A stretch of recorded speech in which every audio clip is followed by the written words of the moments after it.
Bonjour à toutes et tous, bienvenue de retour au cours.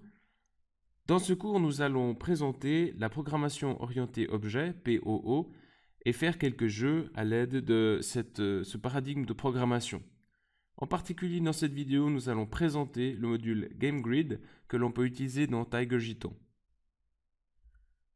Alors, pour ceci, je vous laisse déjà aller sur le site tigerJton.ch sur lequel vous devriez trouver la documentation en allemand de TigerJton, c'est-à-dire plutôt un cours d'options complémentaires informatiques donné en Suisse allemande. Alors, on va prendre le chapitre Games and OOP. OOP, ça veut dire Object Oriented Programming en anglais. Et on va simplement prendre déjà le petit chapitre Objekte überall. Alors, vous pouvez par exemple copier ce code ici. Code que l'on peut ensuite coller dans TigerJton. Faire enregistrer avec CTRL S par exemple. Exécuter F5 ou bien la petite flèche.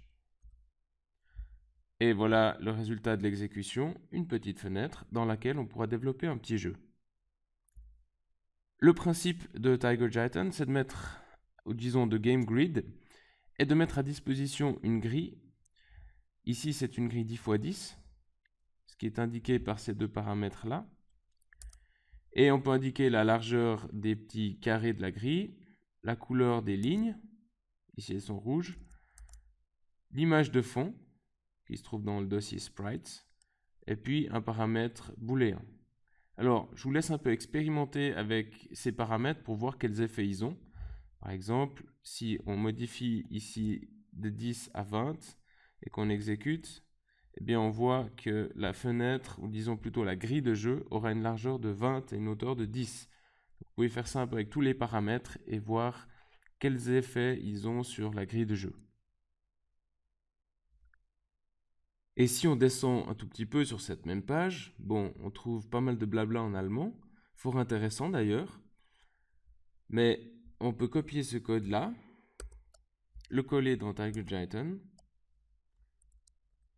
exécuter,